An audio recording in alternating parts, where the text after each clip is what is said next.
Good morning and good afternoon and warm welcome to all the participants. Today we have with us Dr. S. Mishra, and the topic of deliberation is integrated weed management for sustainable crop production. I would ask Dr. Surinder uh, to introduce our guest formally. Please, sir, introduction, please. Thank you, Majid. Hello, everyone. Greetings of the day. I welcome you all in afternoon session of third day of this 21 days faculty development program. Today we have with us Dr. J.S. Mishra ji, Honorable Director, ICAR, Directorate of Weed Research, Jodhpur, Madhya Pradesh, for today's lecture on integrated weed management for sustainable crop production. It's my privilege to welcome you, sir. Before I request our today's speaker to actually start the lecture, I take this opportunity to share a glimpse of his glorious and inspiring scientific research journey with all of us. Dr. J.S. Mishra joined ICAR as an AR scientist on 15th of August 1991. He served ICAR DWR Jabalpur from 1992 to 2008, ICAR IIMR Hyderabad 2008 to 2014, and ICAR Research Complex for Eastern Region, Patna, from 2014 to 2020, in various capacities before joining as the Director, ICAR DWR Jabalpur on 27th of November 2020. He has made outstanding contribution in the field of weed management research. His pioneering contributions are in the area of biology of parasitic weed, Cuscuta campestis and its management, conservation tillage, and weed management in rice, soybean, sorghum waste cropping system, weed seed bank dynamics, popularization of resource conservation technologies in rice fallows, and development and popularization of CA-based crop management practices in rice-based cropping system in eastern region. He has been honored with ISA E.S. Deshmukh Young Agronomist Award in 1999, DWR Best Scientist Award in 2007, Fellow of Indian Society of Weed Sciences 2007, Indian Society of Agronomy 2010, and Society for Upliftment of Rural Economy 2015, ISWS Gold Medal 2014, ISA Gold Medals 2016, Fellow of National Academy of Agriculture Science, that is NAS 2022, for his significant contribution. We are feeling privileged to welcome you, sir. Thank you very much. Thank you. Thank you very much. Good afternoon to everybody, and my dear colleague, Dr. Adotra, and his entire team who is organizing this 21 days faculty improvement program, and my dear participants from different parts of the country. It's my privilege to have you in this program, that is the integrated weed management for sustainable crop production. And as I see that this is a diverse group from different subjects, so I thought it would be better to have a glimpses of the weeds and weed management, because weeds also play a major role in sustaining the productivity and improvement of the income and so on and so forth. So this topic just I will cover within 45 to 50 minutes, because at 3 o'clock we have another important meeting with our DG ICR and Secretary there. So just to start with, what are the challenges? Actually, we all know that our growing population is increasing, and as of now we have around 140 billion population, and by 2027 or by 2030 we will become the number one, surpassing the China. So that is a bigger challenge, and that too we are sustaining this population with the 2.4% of the land resources and 18% of the global population we are sustaining, and with shrinking resources and water. Our natural resources, as I said, that land, water, whatsoever it is, since large population around 18% of the world. So, and they are also declining, whether it is a land, water, or whatsoever. And as we all know that the environment problem, environmental issues like global climate change, increasing pollution.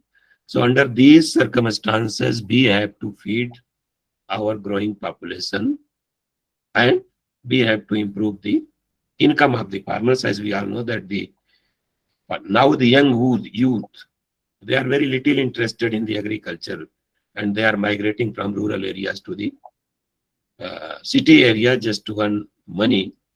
So how to retain them in the agriculture and to make the agriculture more profitable? I think the sustainable weed management is one of the important factors. So finally, we have to produce more from the less in terms of land or water and reduce the food losses, because if we see that our losses in terms of whether it is due to insect, due to pest, due to diseases, or due to weeds, so that is also huge. So one part we can improve the productivity through improvement in technology, and the other part is we can reduce the losses by these many means, and so that we can also contribute towards the productivity or total production. As we already said, that current global population, we see that it is 7.7 billion and expected to be more by 9 billion by 2050.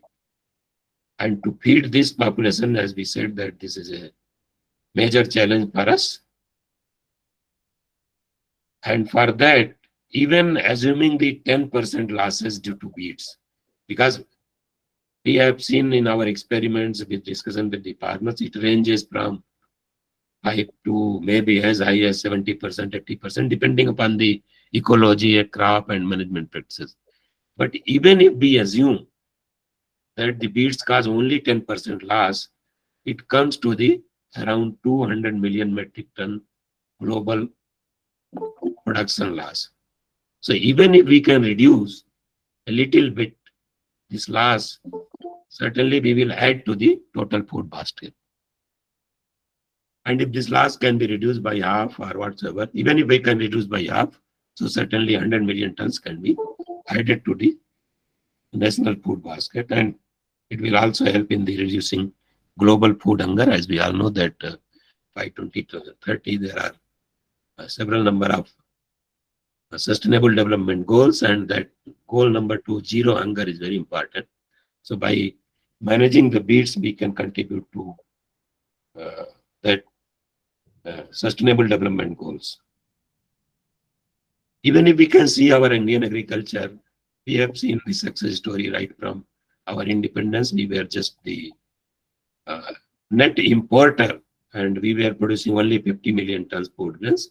And now the current food grain is nearly 314 million tons. So we have increased by 6 times. Similarly, in horticultural crops, including fruits and vegetables, we have progressed by 11 times. Milk production has improved by 10 times. Fish production has improved 14 times. So we can see the total agricultural growth has been improved by many folds in spite of the increasing population. And with this increase from net importer, now we have become the export, and we are exporting many things, whether it is a rice or there is a wheat. So around 20 million tons food grain we are exporting every year, and still we have a 50 million tons of buffer. And if you see that since last 2 years, because of the corona, the government is providing free ration to the most of the rural people. So that is because of our food grain production and buffer stock. Of course, there are many plus advantage of the global this green revolution, which was there since 1970, but there are some negative impact like exploitation of the resources, and followed by severe problems of insect, pest, and diseases, and also the climate change. So just to, of course, you all are the scientists, senior scientists, and principal scientists, professor level, so everybody knows what is BEAD. But just to say that our one of the most important, most famous beet scientist says that in the beginning there were no beets. This means that even though plants have existed for a long time, beets did not exist before humankind, because it was us, the humankind, who identified that what plants are beneficial and what are the non-beneficial. And the moment we identified the non-beneficial plant, we said that they are the weeds. So if you see the large number, even beets for your forestry, for your grazing lands, there are many beets which are important for the animals. So for that purposes, those are not the weeds, but they are the important crop plants. But whereas in other places, those plants may be not important, so that's why we call it as a weed. So plant as such is very important, is not as a weed. It is depending upon this situation, the location, ultimate desire of the human being, which is beneficial is a plant, otherwise not beneficial is a weed. So ultimately, since both plants and weeds, which we call, they grow in the same ecology, so they compete with each other, and they have the above ground competition that is mainly for the light, and the underground competition for the water and nutrients. So these are the major inputs, or you can say the natural resources, for which the weeds compete with the crop, and ultimately reduces the crop growth bigger, and ultimately the crop yield. So beets in agriculture, that's I said that beets are everywhere. They reduces the crop yield. They reduces the quality of the produce. They decrease the input use efficiency, whatever input, whether it is a water, whether it is a nutrient. Ultimately, if we are applying in beet infested crops, so most of the portion is taken by beets, and ultimately the use efficiency will be lower. Then certainly they will reduce the soil health, and more importantly, the biodiversity, because there are many beets like Parthenium, Lantana. They don't allow any other vegetation to grow beneath them. So ultimately, whatever our natural vegetation is there, so that will be eliminated in due course of time, and our biodiversity will be in danger. Then the alternate host for insect pests and pathogens, because once our crop is harvested, large number of beets are there on the bunds, on the roadside, or even in the plantation crops, and they will act as a alternate host. So ultimately, those pathogens or insect, they are completing their life cycle on those beets, and when the crop plants are planted, they transfer from those places to our cropland area and damage the crops. And of course, where there are beets, ultimately the harvesting cost and the other cost, for example, their removal from the produce, that will be add to the cost. So ultimately, they will reduce the income of the farmers. So as I said, that beets are everywhere, whether it is a aquatic ecosystem, or public amenity areas, or grasslands, non-crop areas, forest areas, or agricultural areas. So everywhere you will find the beets, and that's why they are to be managed properly to so that our ecosystem, our production should not be hampered by them. If we calculate the losses, just we have estimated that whatever losses caused by total pest. So if that losses we take as 100%, so among total pest, weeds cause maximum around 33.7%, followed by diseases, then followed by insects, then diseases, and of course the others like rodents, nematodes. But what is practically we observed that the losses by insect pests and rodents and diseases are quite visible. So farmers become alert as soon as the insect is seen and damaging the crop. But weeds are quite there with the crop even before the sowing of the crop. But since the damage is not seen, farmers don't bother. But because of the losses and improvement in technology, our extension mechanism. Now farmers are quite aware of the problem of weeds. Actually, we have based on because we have our All India Quantitative Program also in throughout the country. So based on our on-farm trials, we have estimated the losses as well as the economic losses as well. So we have seen that the actual losses, this is not the potential loss. This is the actual loss at the farmer's level, because farmers also do manage these by the mechanism they have. So it varies from 13.8% in transplanted rice to around 35.8% in groundnut. Similarly, in winter season also, in winter maize, maximum loss followed by the mustard and wheat.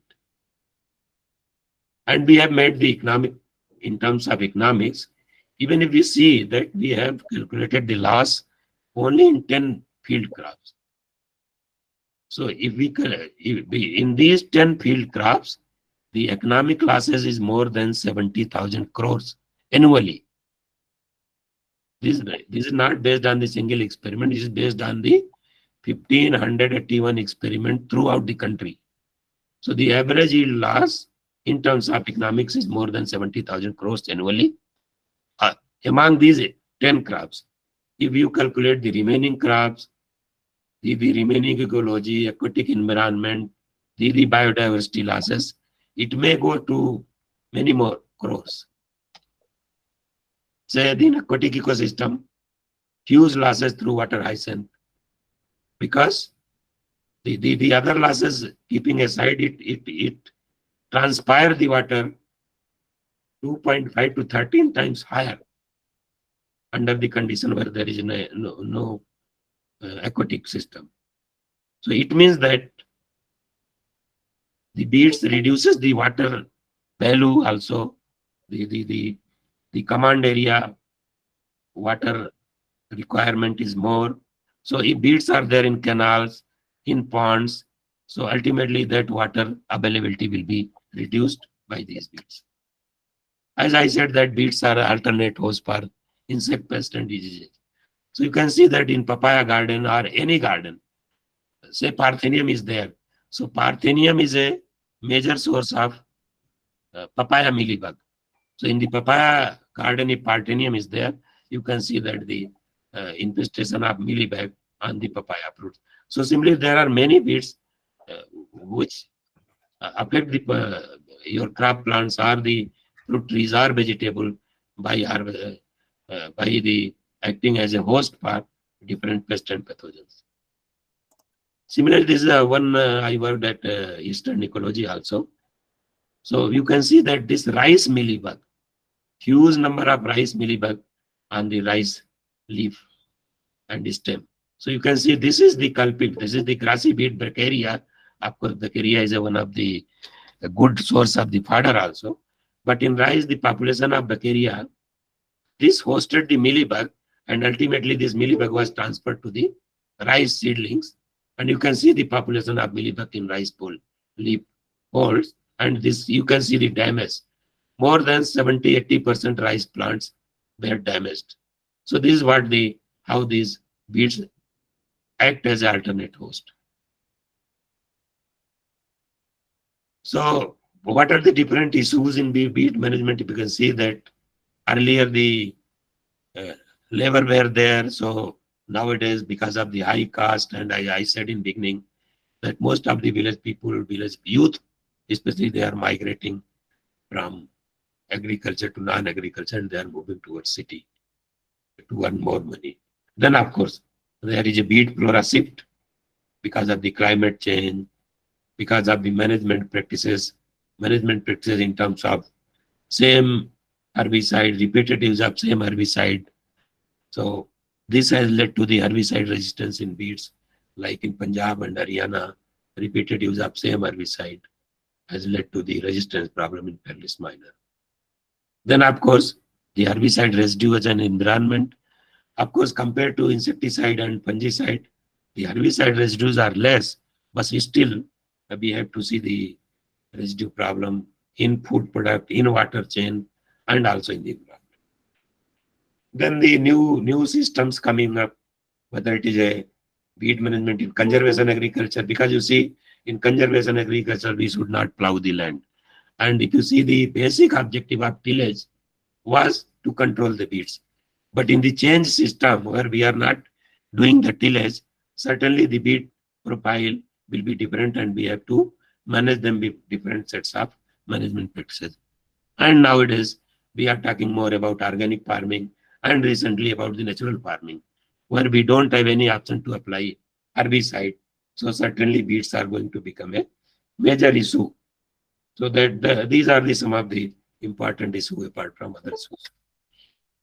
As I said, herbicide resistance. So worldwide, it is a major problem. And now, not only in India, of course, in India, in Indo-Gangetic plain, especially in Punjab and Haryana, the resistance has been noticed in early 90s in Polaris minor, in wheat against so many herbicides. But if you see the overall world scenario, there are more than 519 unique cases, and they have developed resistance of 164 different herbicides in 95 crops in 71 countries. So it means that you can see the development of herbicide resistance from 1970 to till date. So how fast it is increasing.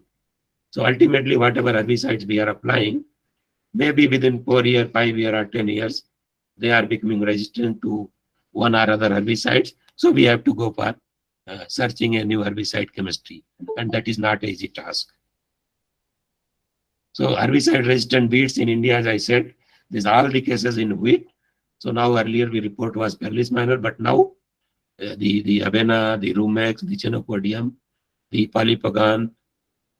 So many cases has been reported in different in wheat crop with different herbicide, and recent reports are there in rice, Echinoclocrus galli, and Cyperus deformis against the Bispiribec sodium. It is one of the major herbicides in the name of Namni Gold used in rice for weed management. Similarly, in soybean also, Imajatapyr is being used since last so many years. So we have observed that Camelina, the broadleaf beets, and Echinocloa agricea breed, they are showing resistance to the Imajatapyr. So these are the cases. So ultimately, we have to see that how to deal with herbicide resistant problems.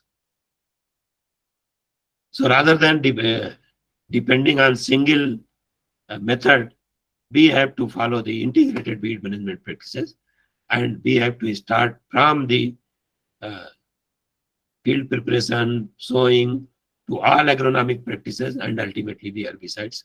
So integrated weed management practice is nothing but it is a part of integrated crop management practices. Ultimately, we have to have a good crop, and if we have a good crop, ultimately your weed problems are minimized. So finally, we have to see that how a good crop can be raised. So we all know that preventive methods are there. So everybody knows.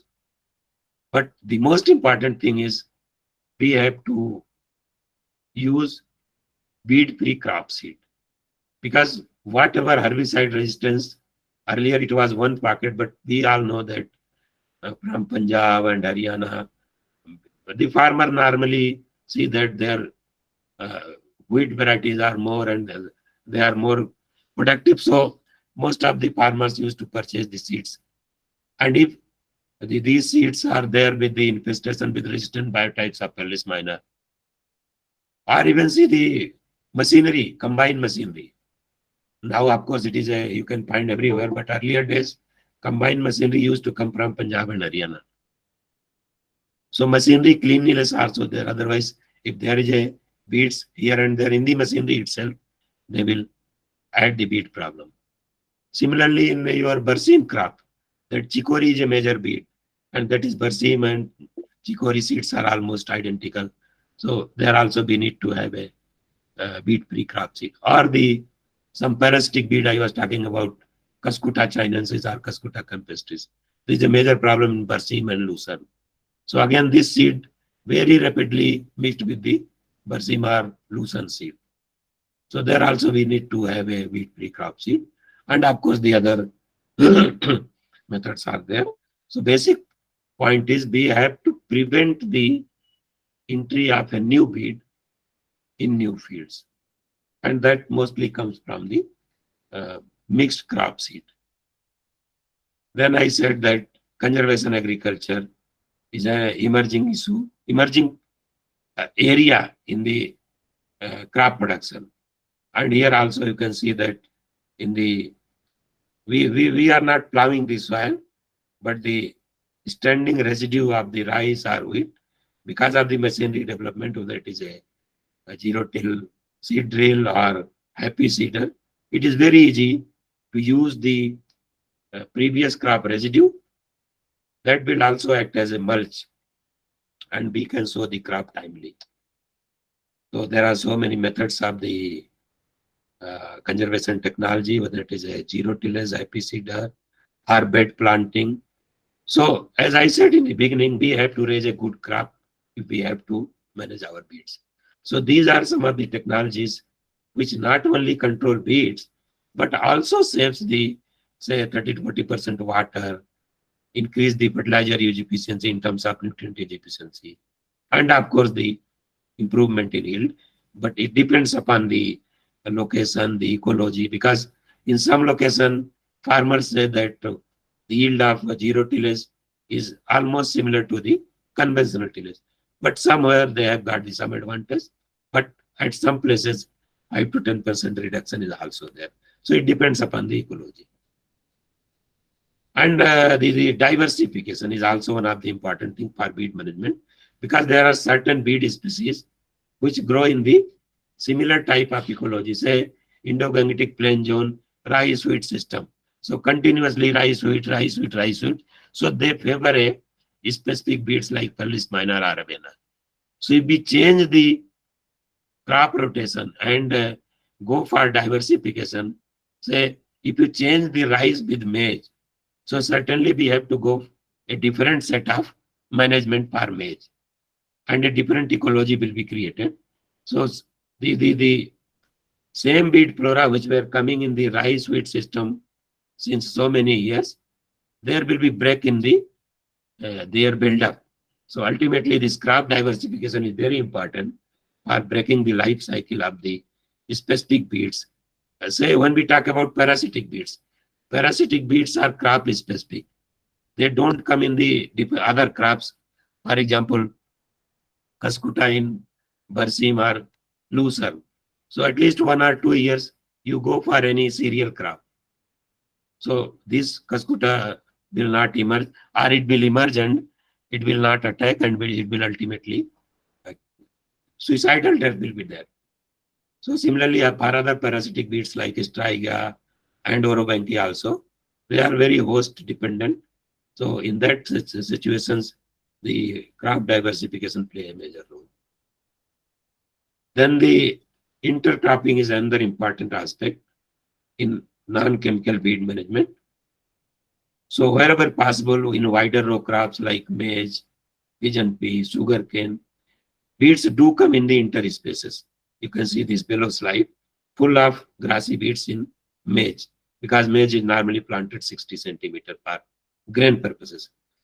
So if we go for intercropping of the weed suppressing or weed smothering leguminous crops like cowpea, so you can see that here if you need two hand weeding, but here you can grow, if you weed suppressing intercrops, sometimes no hand weeding is required, or sometimes at least one hand weeding can be eliminated. The other one is stale seed bed technique. Stale seed bed technique is nothing, but most of the farmer do it, because if you allow the beet seeds to germinate before the planting of your main crop. So if a farmer is having some irrigation facility or whatsoever it is, and let irrigate the field before sowing, and let the beets emerge, and then go for the land preparation. So ultimately, at least 50-60% beets can be eliminated when you go for the main crop sowing. Similarly, selection of crops, varieties. We have seen that here at Jodhpur, some of the varieties, they are very competitive to beets. Say the field pea cultivar JP885. You can see after 60 days, its growth is so vigorous, you cannot find any weed beneath this crop. So whole field is weed free. And similarly in rice, there are certain varieties like bandana, like we have some varieties, Swarnasraya recently released from Patna. So they have a faster growth rate. Their plant height is more, their leaf area is more.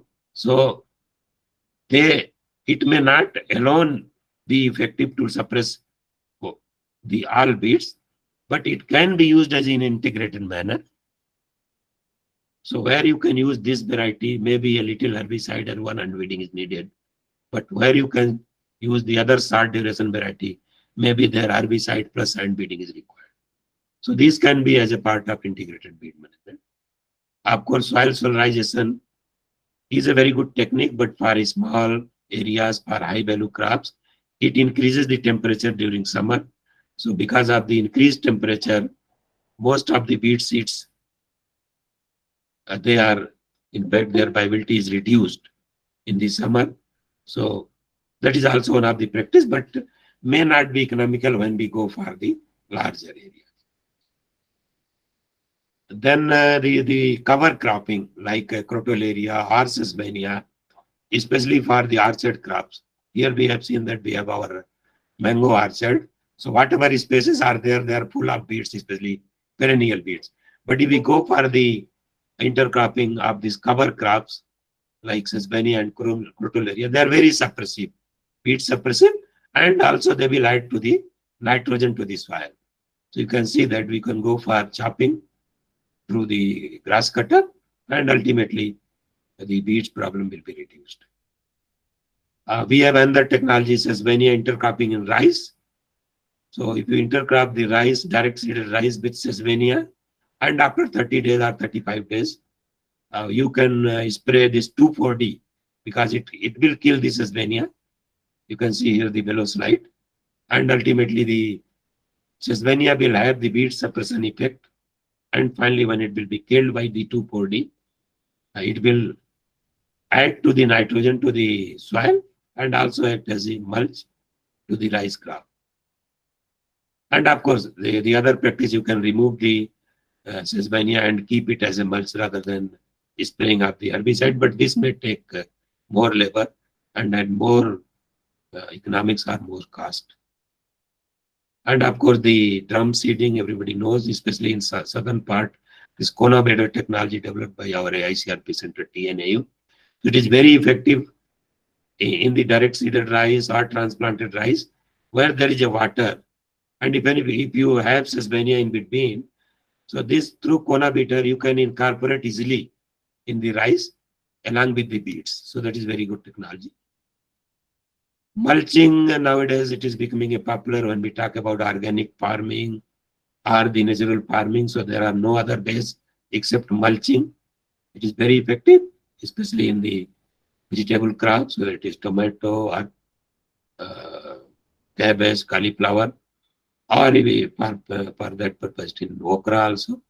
So we have seen it is very effective. Even the water hyacinth mulch, we have tried in potato. So it is very effective because mulch has a 2-3 advantages. Once it will suppress the weeds.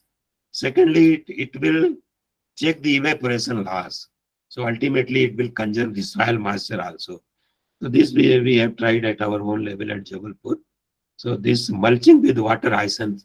So dual advantage that you are removing the water hyacinth from nearby aquatic bodies. But the only issue is if the aquatic system is far away, then the collection of this water hyacinth may be a difficult one, and it will add to the cost of your cultivation. Then the mechanical methods are there, but still we have some disadvantages also because most of the manually operated machines, they will clear the weeds in the inter-row spaces, but the intra-row spaces weeds are there, so we have to go for the manual weeding again.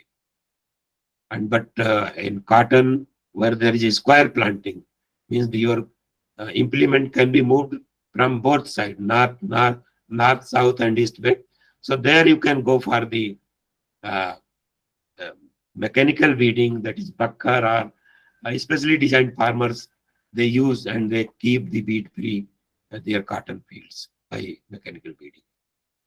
Of course, we have different tools uh, so that the just to reduce the treasury from the farmer's point of view. But again, mechanical weeding, it will work only when there is optimum soil moisture.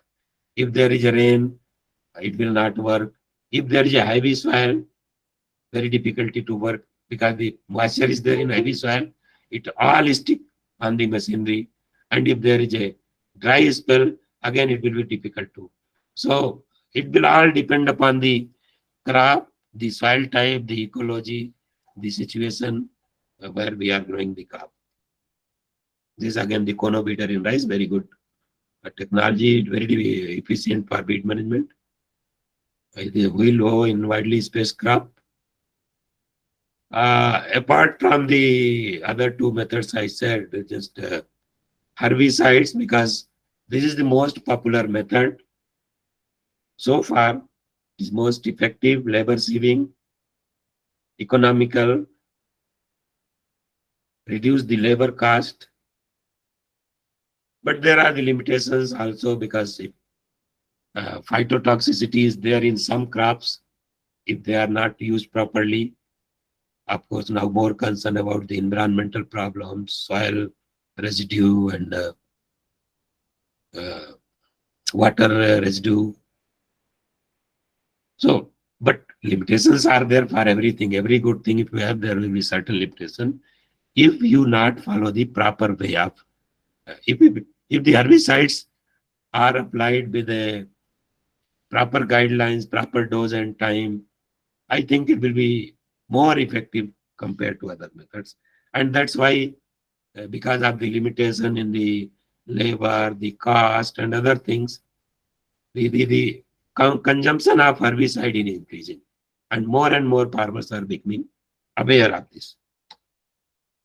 And if you see the crop-wise herbicide market in India, the maximum is in wheat, followed by rice and soybean.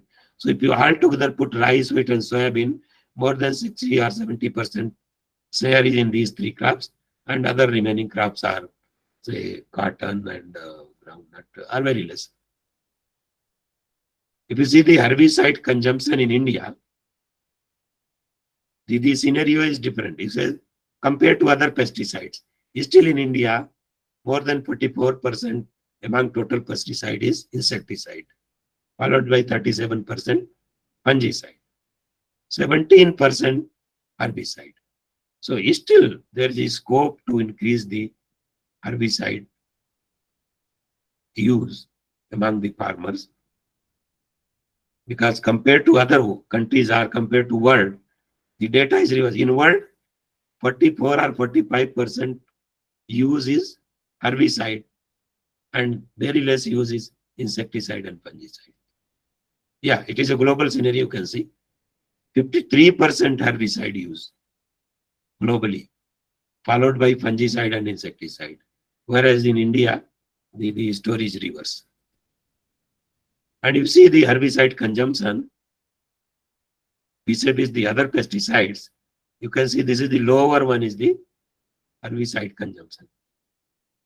But it is based on the technical grade tonnage. But if you see, this is not much improvement based on the tonnage. But otherwise, because nowadays the herbicides are coming in grams, their potency is more, but their dose is less compared to other days where we used to use 2 kg, 3 kg, 5 kg herbicide. Now we are using in grams, 4 grams, 5 grams, 10 grams. So that's why maybe the tonnage is less, but the adoption rate, the herbicide use or coverage area is increasing quietly. So what are the different, in fact, the basic things we have to see in herbicide spraying? Most of the farmers normally, if you go in the village areas, they use the same type of nozzle for the fungicide, for the insecticide, for the herbicide. So that is the major drawback, and it will result sometimes in a herbicide toxicity and other things. So for herbicide, always we have to use flat pen nozzle. So this is the flat pen nozzle. Of course, it is a single boom also, double boom also, or in a multi boom also, because this is the thing which give a complete coverage of the soil if you are using pre-emergent service, or a proper foliage coverage if you are going for the post-emergent herbicide. And of course, there are the certain technology like hood or seals, because if you are spraying any non-selective herbicide like glyphosate or paraquat or glufosinate ammonium in between the crop rows, so there is a possibility of drift. So there is a special device called hood or seal. It will protect the drift. It will be just a hold on the this spray nozzle, so it will not allow drift to move here and there. So it will be there in between the rows. So these are different type of herbicide applicator, and now manually operated. The recent one is the solar operated herbicide devices, and then of course the other systems are also there, like beak applicator, where any non-selective herbicide, maybe just it is in a research, because there are ban also any non-selective herbicide, because non-selective herbicide can be used only those areas which are for which they are registered. It's not anybody can use any herbicide. Of course, this is a multi-boom herbicide with a knapsack spray. A multi-nozzle can be used. That was 4 nozzle. Here you can see as many as around 10 nozzle. And of course, this is a battery operated. So again, it will easier for the farmer or the machinery operator to go for easy operation in the field. And of course, some bullock drawn sprayers are also there. So here you can see that how efficiently through bullock is a multi-device, multi-nozzle operator. So it can be used. And then tractor operator. This is as many as 16 nozzles are there. It is all there at our farm. So very precisely it will spray the herbicide in the very effectively, maybe half an hour it will cover the 1 hectare land. And of course, now our PAU center has developed a lucky seed drill, because earlier what we were doing, we are sowing the crop, then again this next one herbicide spraying, pre-emergence herbicide spraying. So by that time your moisture loss may also be there, and also that will add to the cost. But here at the same machine, this is sowing the crop simultaneously spraying the herbicide. So it's very good operation. And the recent technology is the drone. And now the government is also giving more emphasis on the drone application. But the unfortunate part is that only insecticides, fungicides, and these liquid nutrients are there in the list of approved list. Herbicides are still not in the approved list of the list that are used by the drone, because still we have a lot of question of the drift, because once the drone moves maybe 2 meter, 3 meter or 5 meter above, so it will go with the air. So that's why there is a possibility of moving the drift here and there, and if nearby crop is some other broadleaf or grasses, means that is not desirable by that herbicide. So ultimately what we have to say that the drift issue is there, otherwise researches are going on, and maybe within a year or two the herbicide application may also be approved in the approved list of the pesticides. Of course, our centers like Tamil Nadu, they are doing, and they have done a tremendous work in the use of drone application in maize, whether it is a pre-emergence or even in the post-emergence. And the new technologies are coming, like you can see that here the grain yield and extra yield. So everything, and moreover, the in other methods where we are using 500 liter per hectare, in drone only 60 liter per hectare is sufficient. And now some of the, not in India, but in other parts of the world, they are using the drone just to sense where are the beads. So very precise bead management when we talk about. So they will not spray blanketly in the entire field, but depending upon the need where there are beads, that beads are going to cause loss, economic threshold level is there. So only those patches, the herbicides will be sprayed by drone. So that technology work is also going on. So this is you can see the drone application, how this is spraying in the pre-emergence situation as well as in the post-emergence situation. And of course, not in India. Of course, in India now, the government has given some advisory or some, you can say, the uh, earlier actually there was a complete ban, but now for research purposes that SDN1 and SDN2, that is genes or whatsoever it is there, I am not well versed of the genetics. So for that trial, government has permitted. But otherwise, if you see in other countries, the herbicide tolerant crops has been developed. Varieties like that is the glyphosate resistant cotton, soybean, canola, or the maize. So in those, there are several advantages, but again, there are several disadvantages also with the herbicide resistant crops. But this is, of course, a very good technology, and the researchers are pursuing that is one of the good technology, but somehow or others, this is not being recommended or permitted by the government. Otherwise, you can see this is one example. Say, for example, this is the glufosinate resistant canola, full of glufosinate canola with the wild oat. But here you can simply spray the glufosinate, a non-selective herbicide for the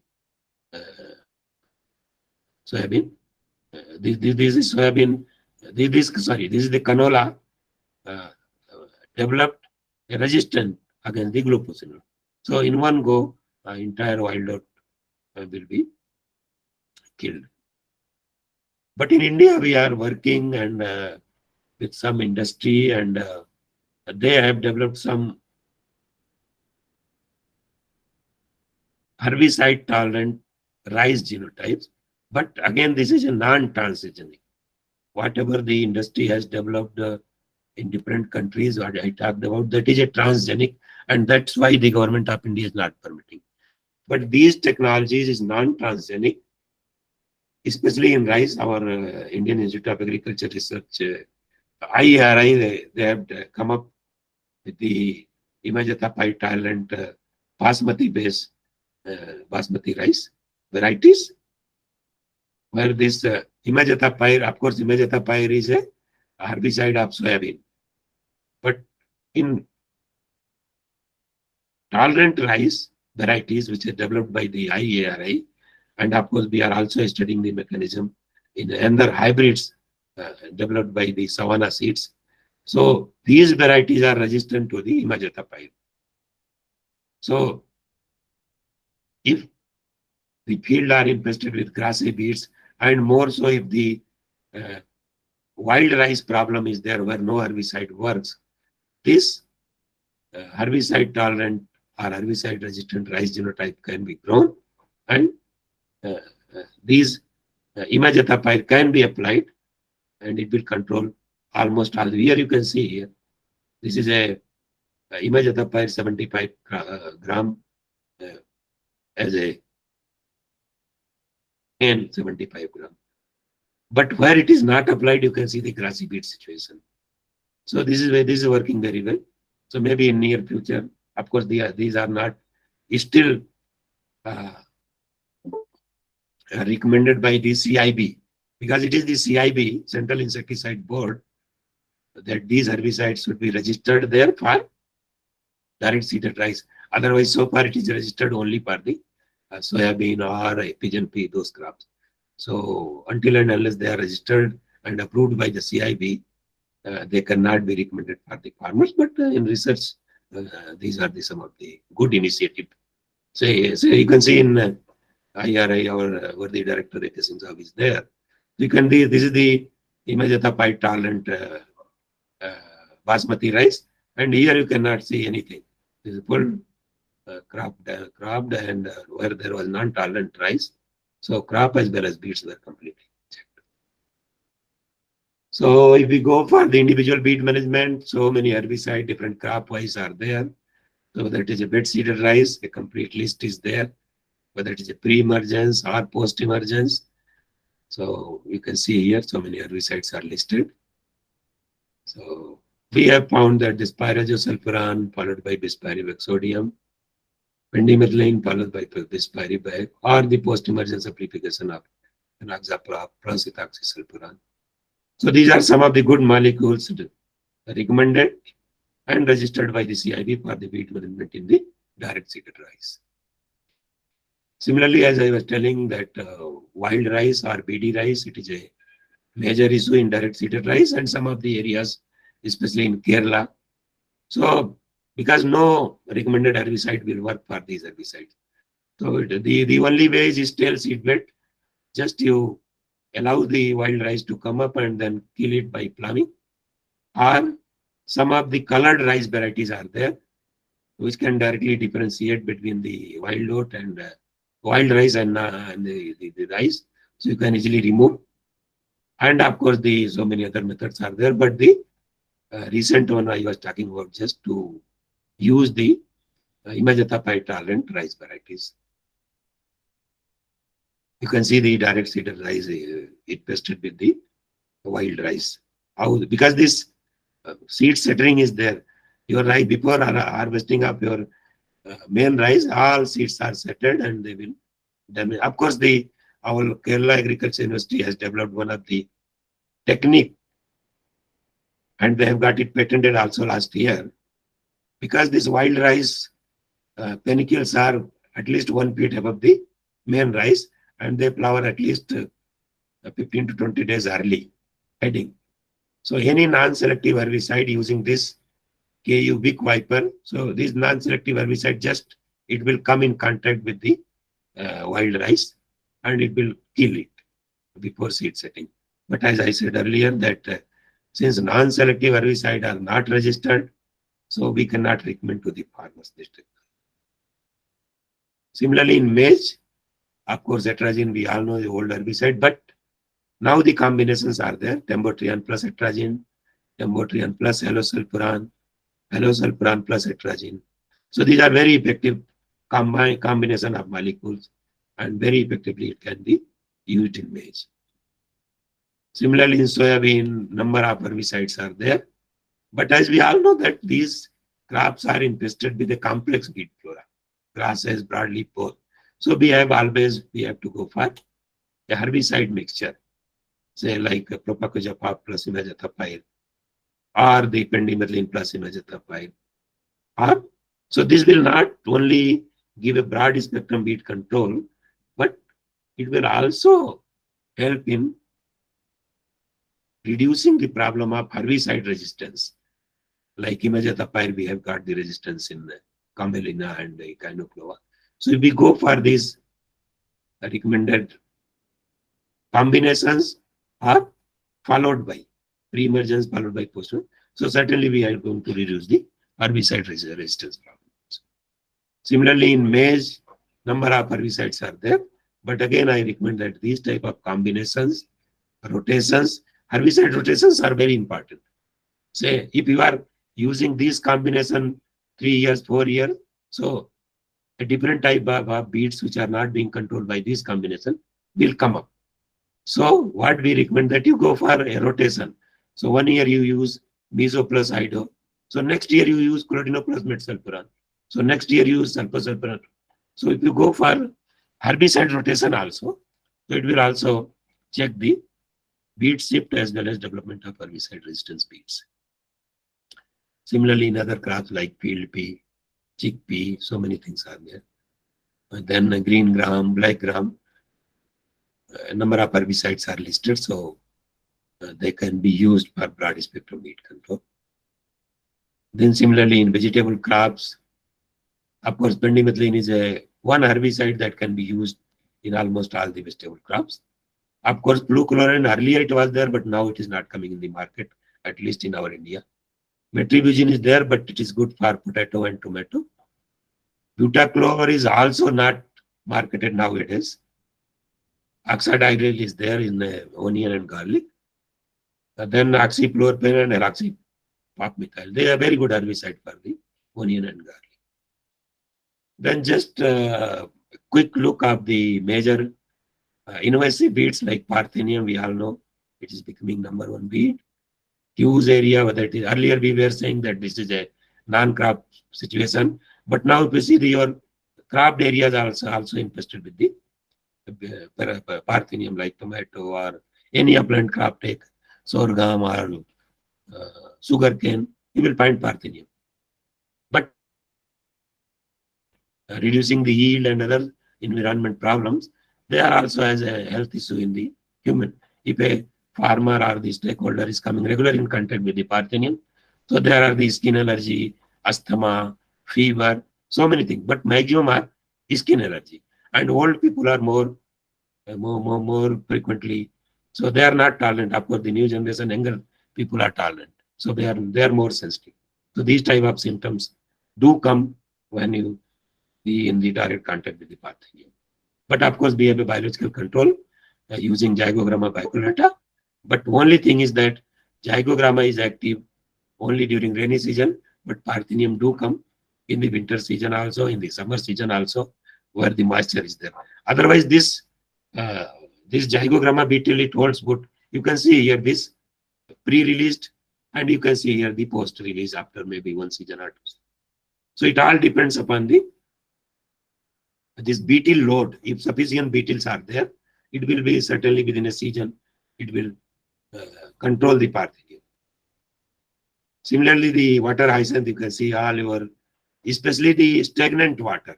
If it is a floating water like river or canals, you will not find aquatic beet, Icarnia or Salvinia. But if it is a stagnant water pond, it will be used. You can see here, but again, we have tried our biological agent like Neochitna brucei, Neochitna ICAR.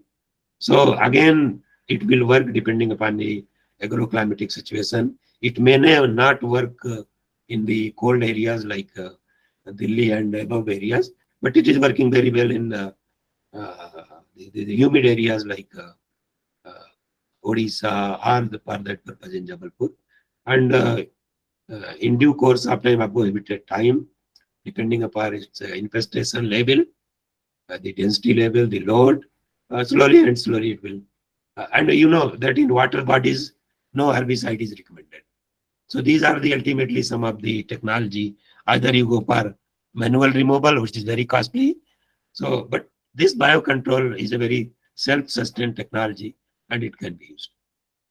Similarly, in the Salvinia, again, southern part, and we have seen now in the Madhya Pradesh, Chhattisgarh, even in Maharashtra, big lakes are infested with the Salvinia, and now we have got a big program on the Salvinia, and we are working and we are releasing the beetles in the Maharashtra NTPC thermal power product, and one other government project is there, so we are releasing. And of course, apart from the this control and management, we have to see other ways also to manage the weeds. So that is the utilization. Because as I said in the beginning, no plants are useless. It is a human being who decided that these are useful and these are not useful. So there are many ways to utilize these beads, like vermicomposting or making biochar. Or every beads or every plant has some medicinal value in Ayurvedics and others. So pharmaceutical uses are there. Biofuel and bioenergy. Phytoremediation we have developed here, because some of the beads like water hyacinth, they have a capacity to accumulate heavy metals in their system. So these can be utilized. So those nalas and other water systems which are actually which are retaining the water from the heavy metal sites. They are very good soil binders, because where there is a soil erosion, if there are certain beads like Illucin indica, very exhaustive root system. So they will not allow a single particle of soil to move. So these are very good soil binder. And of course, the animal fodder, as we say. If I say it is a bead, if I visit to IGFRI Jhansi or ICAR center, our Jammu, there are so many weed species. They are being taken as a animal fodder, but there is a illusion or break area for that purpose. And of course, if you go in villages, many leafy vegetable like batua or for that purposes, I was in Hyderabad, so carpet wheat, that was also used for the vegetable purposes. In markets, it is sold as a very high rate. So these are some of the utilization aspect also we can think of. Then there are some future challenges, as I said earlier also. Herbicide resistance is one. Then new mode of action of herbicide, though we say that new herbicides are needed, but developing a new chemistry of molecule is $1 million investment, and it is not sure that we are investing and we may get a new molecule of it. So that's why this is also a very challenging one. Then herbicide resistant crops, naturally, when we are going for non-transgenic way of development. Then now more focus on the artificial intelligence, sensor-based drones, bead mapping and herbicide spraying, very important for precision bead management. Then the mapping of beads of different agro-ecosystem.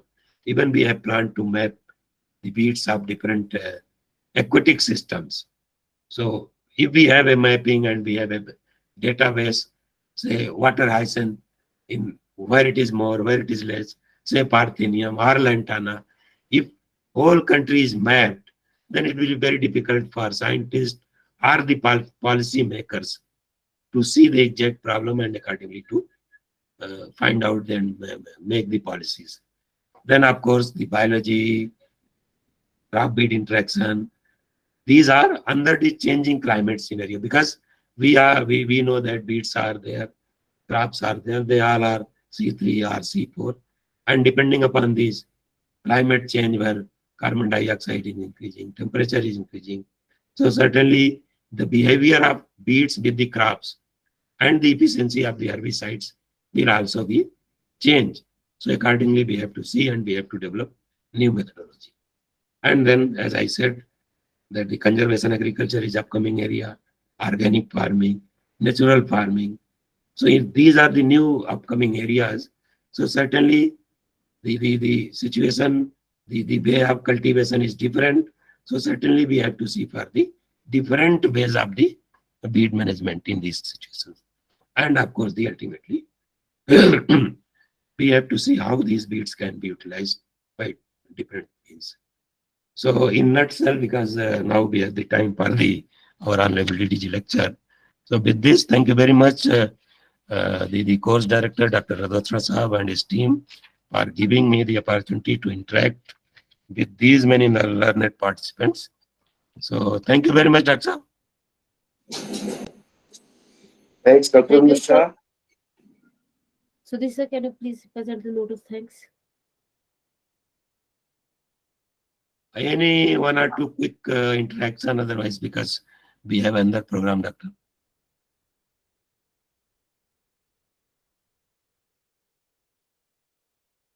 Quick question.